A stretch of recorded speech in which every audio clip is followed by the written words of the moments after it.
Jean Laforrie. L'homme est alerte, son regard pétillant et malicieux interpelle immédiatement. Souriant, sa voix grave, rocailleuse, porte dans toute la salle, rendant micro et ampli inutiles.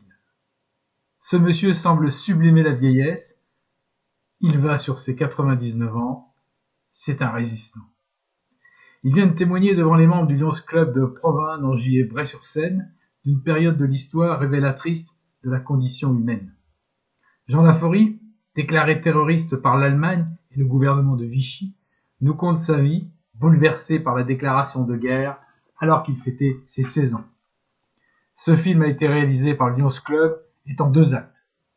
Le premier acte, alors qu'il commence par la distribution de tracts à l'issue de ses 10 heures de travail à la quincaillerie qu'il emploie depuis déjà plusieurs années, les lettres anonymes de dénonciation l'obligent alors à prendre le maquis et il rejoint l'OS en décembre 1940, puis les FTPF, Francs Tireurs et Partisans Français, en 1942, dans le maquis Guy Môquet, situé en Corrèze.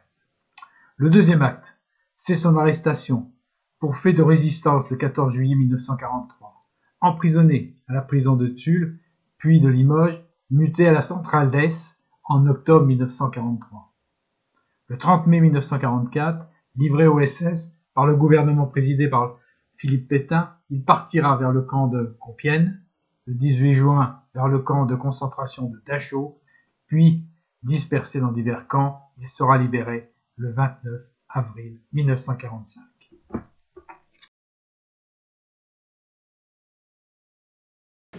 Ce qui m'a poussé dans la résistance, d'abord, c'est parce que dans la famille, on était assez patriotique.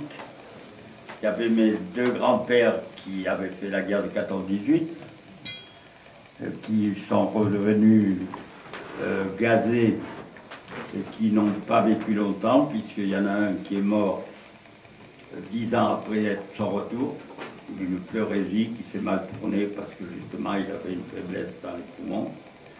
Et le deuxième avait eu les cordes vocales brûlées, ça s'est transformé en cancer et il est mort aussi très jeune.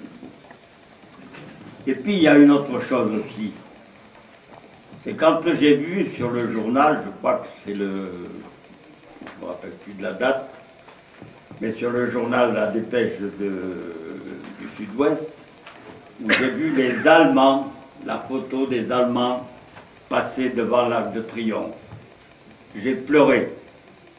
J'avais que 17 ans, mais j'ai pleuré tellement que... En plus, je travaillais dans une quincaillerie, très jeune d'ailleurs, et le monsieur qui tenait cette quincaillerie avait fait la guerre de 14-18, avait des séquelles. Et quand il y a eu les premiers mouvements en Allemagne, des revanchards qui voulaient reprendre le machin, il m'avait dit « Jeannot, je te jure qu'on est en train de préparer la 3e guerre. » C'était en 1939 et il ne s'était pas trompé. Alors voilà, comment mon rôle a commencé. Un jour, il y a quand même un camarade qui était en train de distribuer des journaux, des tracts, les premiers tracts qui ont été distribués pour la résistance, ce qui appela à la résistance, et m'a dit « Est-ce que tu voudrais me donner un coup de main ?» Et j'ai dit oui, pour 2 raisons. La première raison, c'est que j'avais un oncle qui était syndicaliste et qui était communiste, et qui avait été arrêté et envoyé en Algérie au bagne de Maison Carrée. Donc pour défendre les tracts à ce moment-là, parler, demander la libération de ceux qui avaient été emprisonnés, et je ne pouvais pas faire autrement que de me manifester pour essayer de le faire libérer. Ce qui n'a pas été fait bien sûr. Et j'ai travaillé comme ça à la distribution de tracts et de journaux pendant 2 ans. À 2 reprises, j'ai été arrêté, enfin j'ai eu une convocation de la gendarmerie en me disant, voilà, on vient de recevoir une lettre Il paraît que tu distribues des tracts et des journaux parlant de la résistance. Bien sûr, je n'ai pas avoué, j'ai dit non, c'est pas vrai. Et les gendarmes m'ont dit, il y a un des gendarmes qui a dit, écoute, c'est une lettre anonyme, la lettre de dénonciation, fous-moi ça au poignet et laisse partir ce jeune homme. Et voilà, je suis parti. Et puis tout ça, ça a continué, moi j'ai continué, puis une autre convocation en 41, fin 41, où là, on m'avait vu transporter une grande valise, et c'était certainement du matériel de propagande, ce qui était faux totalement. J'avais une tante, mon oncle était dans un stalag, qui avait été fait prisonnier, et ma tante, comme le café ne marchait pas beaucoup, puisqu'il n'y avait plus d'hommes dans le pays pratiquement, eh bien, elle faisait des sacs à main, en dehors de son comptoir. Et j'étais allé chercher du matériel chez l'usinier qui faisait ça, pour lui rapporter, et puis bon, ça a été pareil, j'ai pu dire que c'était faux, et les gendarmes, une fois de plus, ont dit, c'est une dénonciation anonyme, il ne faut pas en tenir compte, on va recevoir des centaines. La lettre a été au panier, et on m'a mis dehors. On m'a dit, tu peux repartir chez toi. D'abord, je leur disais, écoutez, comment voulez-vous que je passe les nuits à distribuer des tracts, alors que je travaille sur un chantier du bâtiment, et je fais 10 heures par jour. Vous savez, le soir, je suis fatigué. Bon, ils ont compris que ça pouvait être vrai. Mais je dois dire que les gendarmes, en général, les gendarmes ont été plutôt du côté de la résistance que du côté de l'ennemi, de la collaboration. J'aurai d'autres l'occasion de vous le démontrer. Et puis, un jour, j'avais un camarade qui vient me trouver, celui qui m'avait recruté d'ailleurs pour faire ce matériel, la distribution de tracts de propagande, en me disant, Jean, je suis obligé d'aller me cacher, parce que ça y est, il y a un dossier contre moi qui est arrivé à la gendarmerie, et il faut que je disparaisse avant d'être arrêté. Alors il me donne toutes les consignes, je le remplaçais, et voilà, j'ai pris la... Et vous savez, il y avait beaucoup dans la paysannerie, il y a beaucoup de gens qui nous ont aidés. Et là, c'était un paysan qui avait acheté du terrain. Sur le terrain, il y avait une ferme, des bâtiments dont il n'avait pas besoin, puisqu'il avait les siens, ce qui l'intéressait, c'était la terre. Et nous avons prêté ce bâtiment-là pour qu'on puisse se cacher. Et il nous alimentait en pain, en ce qu'on avait besoin, parce qu'il fallait continuer à manger. Et voilà comment j'ai vécu pendant presque 6 mois, caché. Et puis, un jour, j'ai été obligé, bien sûr, moi aussi, de prendre le maquis. Et je suis allé en Haute-Corrèze parce que, à l'époque, il n'y avait pas de groupe de maquis dans le Lot. Et on allait là où il y en avait un. Donc j'étais parti en Haute-Corrèze, je suis arrivé là-bas en Haute-Corrèze au mois de juin, le 18 juin exactement. Et puis on vivait là-dedans, vous savez, dans les maquis, on était dans un bois. Pour abri, on avait un ancien parachute qu'on avait tendu pour faire un marabout, et puis on vivait là-dessus. Quand il pleuvait, on avait l'humidité qui remontait du sel, on était gelé. Et quand on partait dans le maquis, on partait avec ce qu'on avait sur le dos. Il n'était pas question de prendre une valise, de rentrer chez toi, de prendre une valise avec du linge de rechange. Donc on partait avec ce qu'on avait. Et la nuit, même si c'était au mois de juin, et qu'il faisait beau dans la journée, la nuit il faisait encore frais, et surtout quand il pleuvait avec l'humidité. Vous savez, parce qu'on n'avait absolument rien. On prenait des fougères, enfin tout ce qu'on pouvait pour faire une espèce de petit matelas pour être pas directement sur le dur, une petite couverture dessus, et puis on couchait tout habillé comme ça. Et puis un jour, on a pensé, on dit, mais bientôt il va y avoir l'hiver, comment on va tenir le coup avec ce qu'on a sur le dos? Et on apprend qu'il y avait, pas loin de nous, enfin une dizaine de kilomètres, un chantier de jeunesse. Un chantier de jeunesse, tout le monde ne sait pas ce que c'est parce que ça n'existait que dans la partie qu'on appelait la France de l'époque, c'est-à-dire un tiers de notre pays. Et c'était le maréchal Pétain qui avait trouvé ça pour avoir un œil sur la jeunesse. Eh bien, c'était pas un service militaire, il n'était pas habillé en soldat d'ailleurs, il avait une tenue tout à fait particulière, mais il vivait comme du scout d'ailleurs. Celui qui avait pris la tête de ces mouvements, c'était un ancien justement de l'organisation du scoutisme. Donc leur travail, c'était de faire de l'abattage dans la forêt, c'était de faire d'aller dans les carrières pour essayer de faire du gravillon pour arranger les roues, ou alors d'aller aider les fermières qui souvent étaient toutes seules, leur mari était prisonnier, et quand c'était la période des moissons, seules, elles ne pouvaient pas le faire, donc ces garçons-là allaient leur prêter la main. Mais dans l'idée de Pétain, c'était pas tout à fait ça.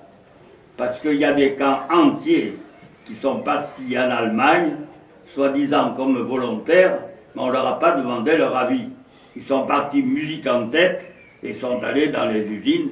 Beaucoup d'ailleurs ont protesté après et se sont retrouvés dans les camps de concentration parce que voilà, ils n'avaient pas obéi. Et voilà comment ça s'est passé. Alors dans ces camps, par contre, ils avaient des tenues d'hiver, ils avaient des belles tenues. Et on me dit, Jean, avec quelques gars, il faudrait aller dans ce camp-là et puis essayer de récupérer des vêtements pour pouvoir passer l'hiver, parce que quand on est dans un maquis, on ne sait pas combien de temps on va y rester. Donc on a fait une descente et on est allé là-bas dans ce camp et on a récupéré quelques tenues qui étaient un peu plus chaudes, qui étaient faites surtout pour vivre dans les bois, puisqu'eux vivaient dans les bois. Et ça a été une première opération auquel j'ai assisté. La deuxième opération a été pour s'aborder une usine, parce que vous savez que toutes les usines françaises, à l'époque, ont été réquisitionnées par les Allemands et fabriquaient des pièces pour avions. Les cordonneries fabriquaient des chaussures pour les soldats allemands. Enfin, tout ce qui était fabriqué à l'époque, c'était pour partir pour l'Allemagne. Donc, on est allé saboter cette usine pour qu'elle ne puisse plus fabriquer des pièces. Vous savez, à l'heure actuelle, en 24 heures, c'est réparé, parce que qu'est-ce qu'on a fait? On a coupé, il y avait un poteau qui alimentait électrique, on a coupé le poteau, et il y avait un groupe de secours, on a fait sauter le groupe de secours, donc l'usine s'est arrêtée. À l'heure actuelle, je vous dis, oui, dans les 24 heures, même peut-être moins, ça serait réparé. Mais à l'époque, il n'y avait pas le matériel d'aujourd'hui, hein, et tout le matériel qui était utile avait été amené pour la construction du mur de l'Atlantique. C'est-à-dire que toutes les entreprises étaient démunies de matériel qui pouvait servir. Donc cette réparation a duré une quinzaine de jours, mais pendant 15 jours, l'usine n'a pas fabriqué pour les Allemands. Voilà, c'était le rôle qu'on avait à faire. Et puis un jour, c'était au mois de juillet, c'était le 13 juillet 1943, vous voyez, on a pris déjà du temps. 43, j'étais de garde parce que je dors très mal. Donc j'étais toujours volontaire pour prendre la garde de nuit. Parce que le maquis, il y avait un bois. Devant le bois, il y avait une grande prairie qui faisait à peu près 200 mètres de profondeur et puis 100 mètres de large. Et puis une route stratégique qui reliait Tulle à Bordeaux. Et un matin, je vois deux motos allemandes qui passent. passent, 2 autres qui passent, 2 autres qui arrivent, mais les 2 autres rentrent dans le camp et me mettent des piquets à l'entrée de la prairie, oui, ça voulait dire qu'ils allaient camper là. C'était des voitures avec des flèches pour leur dire que c'était là qu'ils devaient s'arrêter. Je suis vite allé chercher le chef de camp et je lui ai dit viens voir, mais je crois qu'il y a danger en la demeure. Il est venu, il a dit oui effectivement, c'est pas le moment de rester là, parce que les Allemands continuent à arriver dans cette prairie. Alors dissolution du camp, chacun se sauve comme il peut, par petits groupes pour pas se faire prendre. Et puis rassemblement à tel endroit, quand tout ça sera passé. Et au moment où je vais partir, le chef Alex, c'était un nom, on avait tous des noms d'emprunt, moi je m'appelais Blasi, je ne m'appelais pas Laforie. J'avais mon copain qui s'appelait Delbos, mais qu'on appelait Renard, parce que tous nos papiers avaient été enlevés. Et donc il me dit, voilà ce que tu vas faire, tu cherches 4 camarades qui pourraient venir avec toi, tu vas redescendre dans ton département d'origine, c'est-à-dire le Lot, pour essayer de trouver une structure pour amener les jeunes, parce que les premiers, même les volontaires, même ceux qui étaient partis en Allemagne volontaires, avaient les premières permissions et ne voulaient pas repartir. Donc il fallait les organiser. Donc il fallait monter des camps dans le Lot. Pourquoi? Parce que toutes les gares, à partir de 1942, toutes les gares étaient gardées par la police, mais aussi par la gendarmerie allemande. Et ils demandaient les papiers automatiquement à tous les jeunes qui pouvaient passer. Donc il me dit, tu vas redescendre dans le Lot, tu connais bien cette région, tu dois connaître des endroits où on peut trouver une structure. Il y a beaucoup de grottes dans le Lot. Et la grotte, c'était ce qu'il y avait de mieux, parce que là, on pouvait se mettre à l'abri vraiment. Donc, je prends mes 4 camarades que je choisis. Il y avait un Lorrain, Constant, mon ami Renard, et j'avais un Marocain qui s'appelait Ali, jamais su son nom autrement, et nous voilà partis. Et on arrive, alors il n'était pas question de prendre les moyens de transport. On avait un plan, on devait suivre une petite rivière, je crois qu'il s'appelait la Dor, je crois, mais je ne me rappelle plus vraiment. Cette rivière se jetait dans le Lot, dans la Dordogne, et à partir de la Dordogne, on n'avait qu'à la suivre, et on arrivait chez moi, puisque la Dordogne, elle arrive dans mon pays, dans mon village. Et voilà ce qu'on faisait. Alors on fait une vingtaine de kilomètres dans la journée, et puis on se met sur le bord du ruisseau pour passer la nuit. Pour manger, on demande à nos camarades qui étaient chargés du ravitaillement, qu'est-ce que tu as mangé? Eh bien, il n'y avait rien du tout. Parce que dans la précipitation, tout le monde a tapé dans la réserve, plus ou moins bien, et puis finalement, il y en a qui n'avaient rien du tout. Mais mon copain, que j'appelle Renard, me dit, mais moi je connais le coin, je connais une ferme qui n'est pas loin, et je vais aller trouver cette ferme, et je suis sûr que je vais ramener quelque chose. C'était une famille qui s'appelait Bartali, c'était d'origine italienne, comme il y en avait beaucoup dans les fermes, donc il y va, et puis la femme lui a fait un beau cadeau en lui donnant déjà la moitié d'une tourte de pain. Vous savez, les tourtes à ce moment-là, elles faisaient 12 livres, parce qu'ils cuisaient le pain pour 15 jours dans les campagnes. Il lui donne ça, elle lui donne 2 bouteilles de vin, et elle lui donne des tranches de jambon qu'ils faisaient eux-mêmes, et quelque chose comme dessert, que vous ne connaissez peut-être pas, des bourrioles. Le bourriole, c'est la crêpe de sarrasin. Et en Corrèze, là-bas, beaucoup de gens déjeunent avec ça. Vous savez, ils les mettent chauffer sur la poêle, ils mettent du beurre là-dessus, et c'est le petit déjeuner du matin. Et non, ils me ramènent tout ça, et on a fait quand même un bon repas. Et puis on s'endort, moi je réveille, comme toujours, je me réveille à 5 heures, Je voyais tous mes camarades qui dormaient, ça m'embêtait de les réveiller parce que je savais qu'il y avait encore beaucoup de route à faire. Donc je les laisse dormir, puis il y a mon ami Renard qui se réveille quand même, et je lui dis, Renard, il serait peut-être bon de commencer à prendre la route. Allez, et puis on va voir. Donc, on mange ces fameux bourrioles, mais sans le beurre, parce qu'on n'a pas rien pour faire chauffer pour les tendre. Et puis, au moment de partir, je lui dis, comme tu connais la région, je voudrais que tu partes un petit peu en avant, parce que il avait la rivière, il y avait un pont qui l'a traversé, et il y avait la culée du pont qui fermait le passage.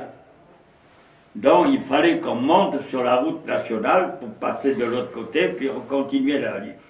Alors je lui dis, tu devrais aller jeter un œil, voir s'il n'y a pas de danger, et à ce moment-là, tu nous fais signe et on te suit. Donc il l'a fait, il est revenu en disant, non, non, il n'y a rien, on peut y aller. Et oui, mais le temps qu'on aille jusqu'à cette culée et qu'on monte sur le pont, on est tombé sur trois quarts de GMR. Le GMR, c'est Groupe Mobile de Réserve de l'époque. Ça existait qu'à cette époque-là. C'était un peu comme les CRS maintenant, mais ils avaient, la tâche était de poursuivre tous les gens qui étaient dans les maquis. Donc ils fermaient un bois, et puis voilà, et puis... Donc,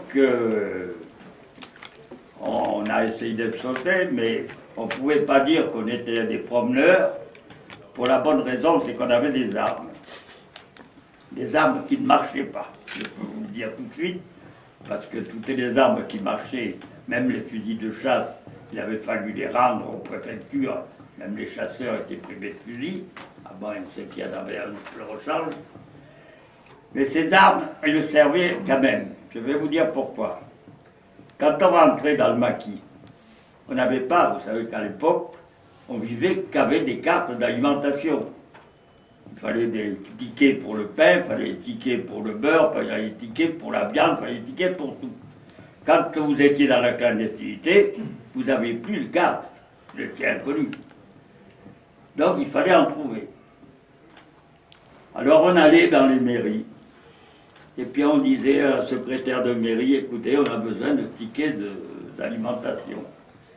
Si on y était allé les bras nus, je crois qu'on nous aurait dit, mais monsieur, on n'en a pas. Mais il y avait des armes qui étaient impressionnantes quand même, dont les secrétaires de mairie, elles ne voulaient pas prendre de risque, elles allaient chercher les tickets et elles nous les donnaient. Ce n'était pas un problème pour elles, elles téléphonaient à la préfecture et on leur envoyait les tickets parce qu'on n'allait pas laisser mourir la population parce qu'on les avait privés de tickets. Et voilà comment ça s'est passé. Alors, ces armes, quand on est arrivé évidemment face au CRS, au GMR, on ne pouvait pas dire qu'on était des promeneurs ordinaires. Hein. Ils ne nous auraient pas cru. Donc, ils nous ont encerclés. On a essayé de se sauver parce que sur notre droite, il y avait un bois qui paraissait important, très, très feuillu. Et on a essayé de partir là-bas, mais c'était un arbre qui était c'était une forêt qui avait été coupée. Alors elle était très feuillue, mais ça avait cette hauteur par rapport à la terre. Se cacher là-dedans, c'était un peu compliqué. Donc ils ont menacé de nous tirer dessus, on a obligé de se rendre. Ils étaient très fiers d'avoir pris une prise de 4 résistants, bien sûr. Ils nous ont amenés à leur caserne pour les présenter à leur chef. Et là-dessus, ils ont été félicités, bien sûr. Et puis le soir même, eh j'ai couché à la prison de Tulle. C'était la prison qui était la plus près de là où on avait été arrêté. Alors, je ne vous raconte pas pour les prisons, c'était l'horreur. C'était des prisons qui devaient dater de la guerre de 70, même peut-être avant.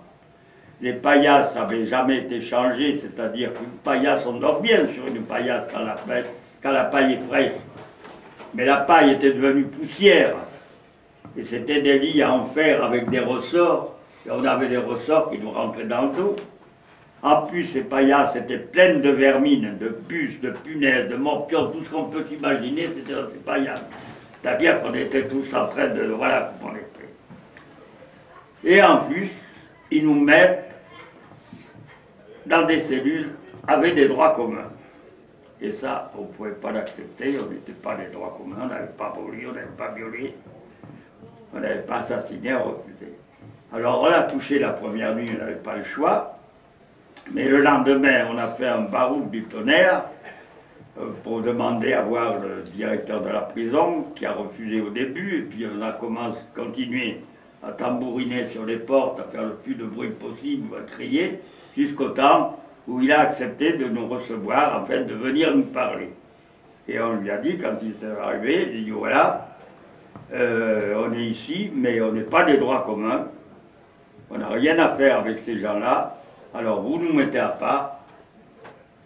Le directeur, il a un peu hésité, et puis finalement, il a trouvé un quartier où on n'était même pas du tout, on passait pas avec eux, même pas dans la cour où étaient les droits communs, on était complètement à part. Et puis, tous les jours, malheureusement, il y avait des camarades qui arrivaient tellement bien qu'à un moment donné, on était 17. Et puis un jour, les gardiens nous amènent un monsieur très bien, en nous disant, voilà, ce monsieur, c'est pas un résistant, mais c'est un monsieur, c'est un ancien professeur qui a été arrêté pour une bricole d'or. On ne peut pas le mettre avec les droits communs, vous voyez comment il est. On va le mettre chez vous. Bon, on est confiant, on dit pourquoi pas. Et ce type-là a été très gentil d'ailleurs.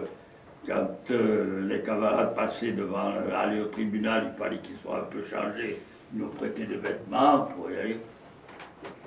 Et puis un jour, on reçoit un autre garçon qui venait il faisait partie de la France libre, c'est-à-dire il venait de Londres. Et c'était il devait passer dans tous les groupes de maquisards pour leur apprendre la lutte sans armes. Ils ont des combines qui sont phénoménales quand le gendarme vous arrête pour pouvoir sortir de leur pack. Et il s'était fait arrêter, malheureusement, et il était avec nous. Et ce garçon apprend qu'à l'hôpital de Tulle, il y avait un groupe à l'hôpital de résistants qui pouvait faire sortir les gens. Alors qu'est-ce qu'il fait? Il mime une crise d'épilepsie, mais il avait pris une pastille, je ne sais pas, qui le faisait baver blanc et tout ça, et il se roulait par terre. Nous, on n'était pas avertis, on ne savait pas. Et on se met à tambouriner pareil pour faire venir le gardien en disant, voilà, on a un malade. Le gardien, quand ils ont vu ça, vite, une ambulance, ils sont partis, il y a une ambulance. Et on a chargé notre camarade dans l'ambulance, mais il n'est jamais arrivé à l'hôpital. Parce qu'en cours de route, eh bien, le chauffeur a été prévenu que c'était une simulation. Et s'il savait ça, eh bien, il y en avait qu'un qui pouvait l'avoir dit. C'était ce monsieur très bien qu'on avait mis avec nous, parce qu'il a disparu. Après ça, on ne l'a plus revu. Donc, on n'a pas la preuve. Mais on pense que c'est lui qui a dit, attention, ce monsieur, il a simulé. Donc ce gars-là est revenu à la prison avec nous. On est resté là jusqu'au jusqu'au 15 septembre. Le 15 septembre, non, pas le 15 septembre, le 15 juillet. Le 15 juillet, on vient nous voir, un gardien vient nous voir. Non, j'oubliais autre chose. Un jour, on dit, mais on est 5 costauds, parce qu'il y en avait qu'on ne connaissait pas, mais de notre groupe. On dit, il n'y a que 2 gardiens pour nous garder, on peut quand même tenter une évasion. Et c'est ce qu'on a fait au matin à la promenade, on était dans la cour, on a sauté sur nos gardiens, parce qu'il fallait leur enlever les clés pour ouvrir la porte du couloir. Et le couloir conduisait directement sur la sortie. Alors on a réussi ça, seulement quand on arrive à la porte, eh bien, il y avait des gardes mobiles qui nous attendaient. Parce qu'on ne le savait pas, mais à partir du moment où il y avait des résistants dans une prison, on n'avait sans doute pas confiance suffisamment aux gardiens, parce qu'on mettait des gardes mobiles ou des GMR pour garder la prison. Donc, bon, ben, retour le matin, on est passé devant un conseil de discipline. On était condamné au mitard. Vous savez, le mitard, c'est une cellule particulière qui fait 1 mètre de large, 2 mètres de long. Vous avez un lit que vous devez relever qui est sur le côté pour pouvoir circuler dans la journée. Et puis vous êtes au pain et à l'eau, c'est tout. Et c'était mal tombé parce que ce jour-là, justement, j'avais ma tante dont j'ai parlé en ouverture, là, qui avait des amis à Tulle, qui travaillaient à la manufacture d'armes et d'arcigues de Tulle. Elle connaissait un gars, il a fait passer un mot en lui disant, voilà, j'ai mon neveu avec quelques camarades qui sont dans cette prison, ils crèvent de faim parce que la gamelle, c'était vraiment l'horreur. Il y avait 4 haricots dans une gamelle d'eau. En plus des gamelles en fer, qui devaient dater aussi de la guerre napoléonienne, qui étaient toutes rouillées. Quand ils lavaient ça avec des détergents, ça restait incrusté dans. Et quand on buvait le bouillon, c'était de la lessive, carrément. Donc, heureusement, on avait un morceau de pain qui était assez volumineux parce que j'étais J3. Vous savez, il y avait des catégories pour le ravitaillement. Les J3 avaient davantage de droits de pain, avaient davantage de droits de sucre, enfin, tout ça. Et donc, j'avais un beau morceau de pain et on mangeait que ça. Et donc, ma tante avait dit à ces garçons, voilà, ils ont faim, ils meurent de faim, est-ce que vous pouvez faire quelque chose? Et ces gens-là, il y avait une cantine, et bien ce jour-là, les gens arrivent avec un plateau repas, avec tout ce qu'on peut s'imaginer, que tout le monde n'avait pas à l'extérieur, parce que je vous dis, avec les cartes d'alimentation, on n'avait pas tout ce qu'on voulait, même à l'extérieur. Donc, pour nous, comme on était déjà privés de liberté, ils nous gâtaient un petit peu, il y avait des fruits, il y avait tout sur ce plateau. Eh bien, on n'a pas pu les avoir, on les a vus, c'est tout. Parce qu'évidemment, on a été interdit de les recevoir, on a été interdit de courrier, interdit de visite, enfin, tous les interdits, parce qu'ils n'ont pas pu nous mettre dans le mitard, parce qu'il n'y avait qu'une cellule, on était 4, mais ils nous punissaient autrement, quoi. Et voilà. Et puis donc, je vous ai dit, au mois de fin juillet, on nous annonce qu'on part sur une autre prison, on ne nous dit pas laquelle, on nous met dans un wagon cellulaire et nous partons, et on arrive à Limoges. Pourquoi la prison de Limoges? Parce qu'à Limoges, il y avait un tribunal, et dans ces tribunaux, il y avait une section spéciale qui était chargée de juger les résistants. On ne disait pas les résistants, on disait les terroristes, on était terroristes. Et tous les gens qui composaient ces tribunaux avaient juré serment à Pétain. Ils étaient reconnaissables parce qu'ils portaient à la boutonnière la fameuse décoration qui était primée sur toutes, la Francisque. Et quand on voyait arriver des gens avec la Francisque, on savait à qui on avait affaire.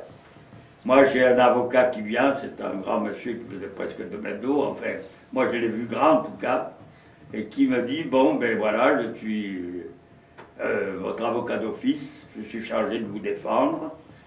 Et il m'a dit, écoutez, je vais faire mon métier d'avocat, mais vous savez, je suis contre la résistance, et je voudrais que tous les résistants qu'il y a soient passés à la casserole. Vous savez ce que ça veut dire. Bon, nous, ça nous faisait rire parce qu'on analysait, on croyait que la libération allait se faire très vite. Malheureusement, ça a duré un peu plus longtemps que l'on croyait. Et voilà, et quand on est passé devant le tribunal, c'est vrai que le garçon, il a fait une plaidoirie qui était bien, vous savez, ce jeune homme a été influencé dans sa famille, et il a dit le mot qui te condamnait d'office. C'est une famille de communistes, vous savez ce que c'est. Donc ce monsieur, ce jeune homme, il a été influencé par ça, et voilà. Et ça, boum, ça m'a sabré évidemment. Et j'ai pris 5 ans de travaux forcés. Quand on a eu la sentence, on s'est levé avec mes camarades, et on a chanté la Marseillaise. Moi, j'avais ma mère qui était là avec une tante. et qui se sont mis à chanter avec nous. On a reçu des coups de crosse et ma mère est repartie avec la lèvre fendue parce qu'elle avait reçu aussi un coup de crosse dans le figure. Voilà comment ça s'est passé. Après ce jugement, il s'est passé une chose, c'est que les petites prisons étaient attaquées par la résistance pour libérer les résistants qui étaient là, puisque c'était des soldats en moins pour la résistance.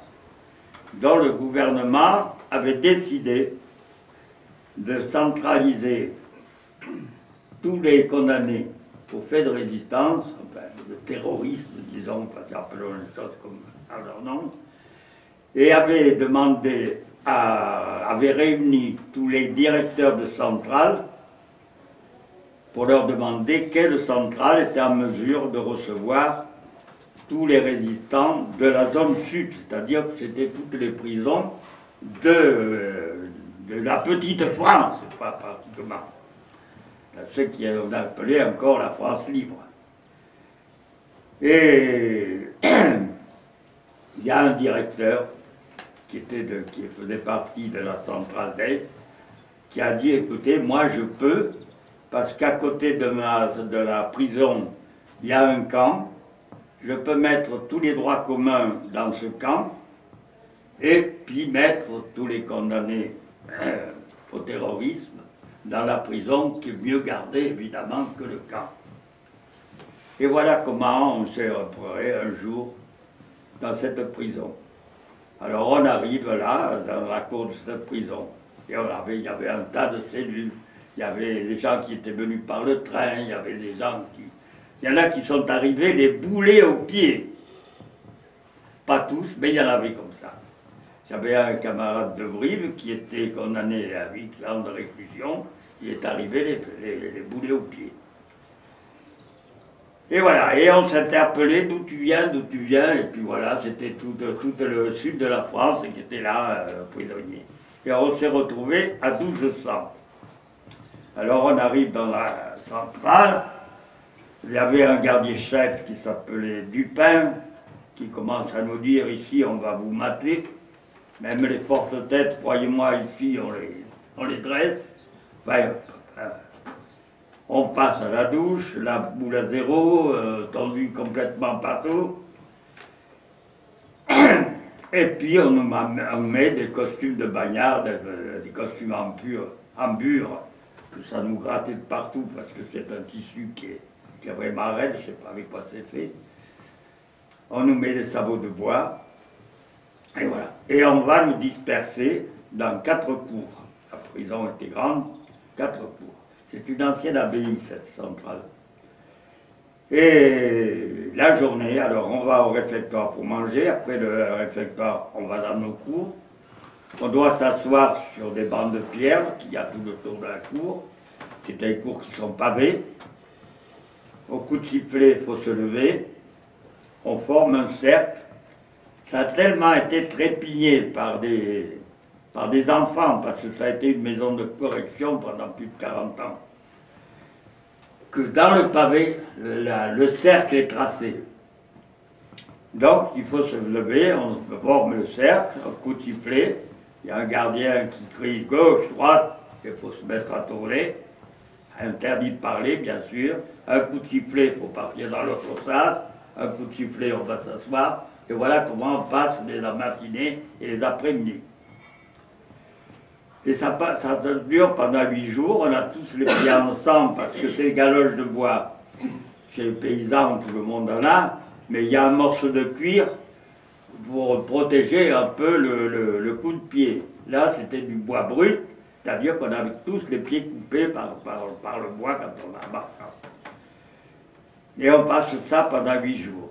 Et puis un soir, il y a le gardien qui nous dit, bon, ce soir, on vous amène à la chapelle, c'était le plus grand bâtiment de la centrale, c'était là qu'il y avait les offices le midi, le dimanche, d'un curé et d'un pasteur qui venait tous les dimanches.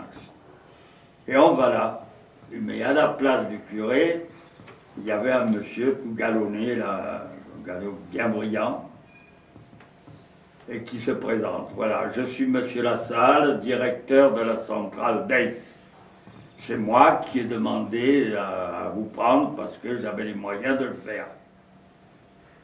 Et puis il me regarde comme ça, on avait tous le crâne luisant parce qu'il avait été rasé de près.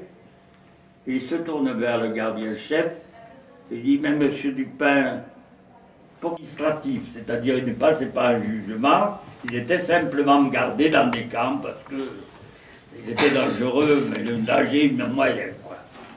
Mais s'ils se révoltaient ou s'ils réclamaient quelque chose, eh bien, ils passaient devant les tribunaux et puis on les retrouvait en prison et c'est pour ça qu'on a...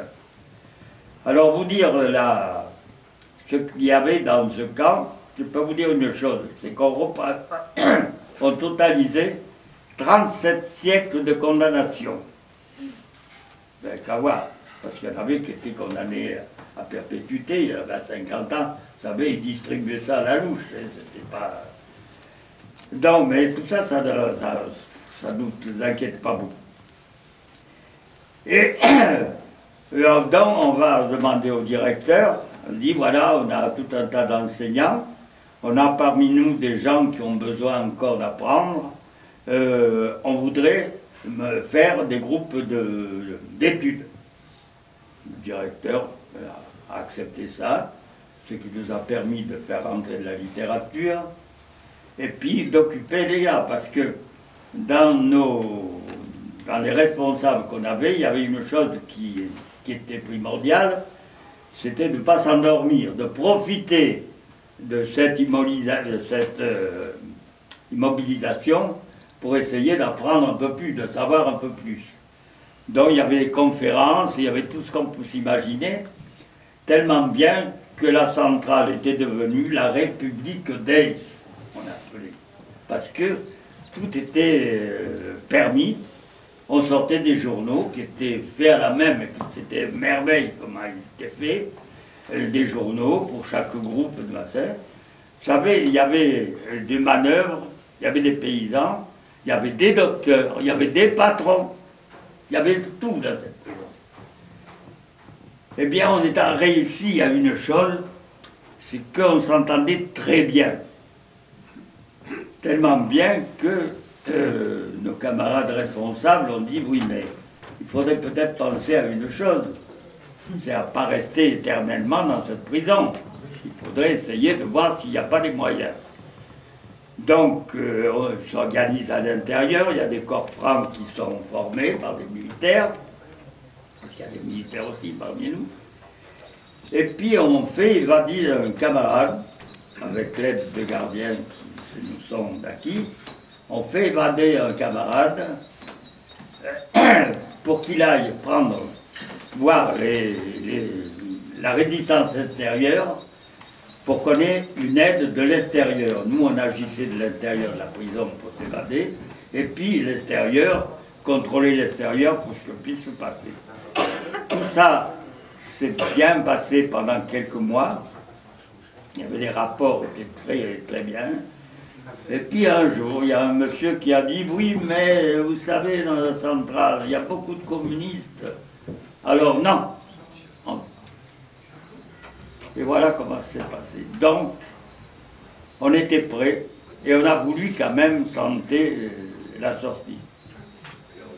Malheureusement, on avait bien fait rentrer quelques armes par nos amis les gardiens, parmi le ravitaillement qui nous arrivait de l'extérieur, parce que tous les jours, il y avait une collecte de ravitaillement à l'extérieur, et c'était un camion de la centrale qui allait chercher ce ravitaillement pour nous l'amener. On contrôlait tous les services de c'est-à-dire les cuisines, les ateliers, tout était passé sous notre contrôle. Donc, voilà, n'ayant pas d'aide de l'extérieur, on a dit qu'il faut qu'on le fasse par nous-mêmes. Mais voilà, on n'avait pas de machin, on a tenu jusqu'à 2 h du matin. Il y avait des miradors. C'est-à-dire, j'ai oublié de vous dire une chose. Notre directeur de centrale a été dénoncé par son gardien-chef au service pénitentiaire. Lui était enlevé et on vous a envoyé un nouveau directeur. Ce nouveau directeur est resté une journée, parce que le lendemain, quand il est arrivé, il est venu, il nous a fait un discours en disant que la discipline allait changer, que nous allions remettre nos tenues réglementaires de la centrale. Et le lendemain, quand il est arrivé dans son bureau, il a trouvé un petit cercueil. C'était pas nous qu'on avait demandé, on n'avait pas accès dans son bureau. On ne sait pas comment il est arrivé là, mais il a trouvé ce petit cercueil et il a demandé sa démission, il est parti. On n'a rien gagné, parce que le troisième candidat qui est arrivé, c'est un milicien, c'est un colonel milicien, un ami de Darnan, qui était à l'époque le chef de la police française, et voilà ce qui nous est arrivé. Et qui, lui, par contre, a remis vraiment, il a fallu renfiler les tenues. Non, pas tout de suite, c'est vrai. Non, donc, c'était lui qui était là quand on a tenté notre évasion. Ça a loupé à 2 h du matin, on n'avait plus d'armes. Donc il fallait... alors on va chercher le directeur, parce que le directeur de la prison, ce fameux Chibot, la milicienne, on l'avait mis en cellule, on avait arrêté tous les gardiens, même nos amis d'ailleurs, pour ne pas les compromettre, avaient été mis en cellule. On était maître vraiment de la centrale. Mais il y avait une chose qu'il fallait arrêter, c'était celui qui commandait les forces extérieures de la centrale. Il s'appelait Guy Huy, c'était lui qui m'avait arrêté 6 mois plus tôt en Corrèze, mais non, je vous dis comme ça, mais il ne m'a pas reconnu, et moi je l'ai reconnu par contre. Et ce monsieur, on forme un commando avec une mitraillette, et on lui dit, voilà, vous allez arrêter ce monsieur, c'est un collaborateur, il était même plus que collaborateur, parce qu'il avait prêté serment, lui, à Hitler, comme Darnan d'ailleurs. Donc on dit, s'il se rebiffe, tu lui tires dedans, après tout, ce sera un collaborateur de moins. Manque de chance. La mitraillette s'est enrayée. C'était assez courant avec ces mitraillettes Sten qui étaient parachutées d'Angleterre. C'était de la quincaillerie. Moi, j'ai vu un camarade qui a été blessé au coude, simplement en posant sa mitraillette, le coup est parti. Vous voyez comment c'était vraiment fragile. Donc ce gars-là, Guy Vic, a couru dans son bureau, il avait qu'à appuyer sur un bouton pour faire les sirènes en route, et de tous les Mirados, ça s'est bien tiré. Bon, c'était foutu quoi. Alors comme on avait le standard téléphonique, on a téléphoné à toutes les préfectures ou les sous-préfectures environnantes en disant voilà, on va se rendre. Mais on voudrait que vous nous donniez votre parole qu'il n'y aura pas de sanctions prises contre nous. On nous a promis tout ce qu'on a voulu. Non, non, non, rendez-vous, il n'y aura rien du tout. Et puis on a le sous-préfet de Lot-et-Garonne, on arrive à tenir. Et puis on lui dit, voilà, monsieur le sous-préfet, on vient téléphoner aux autres préfets. Et en demandant qu'il n'y aurait pas de représailles, on nous pose la même question. Il dit, pas de problème, moi je vous donne ma parole d'honneur. Mais il dit, attention, vous savez ce qui est arrivé autour de la centrale? Eh bien, une section allemande de l'artillerie avec des canons, et ils sont prêts à bombarder. Et ils n'ont pas bombardé parce que la femme de Chibot était une Allemande.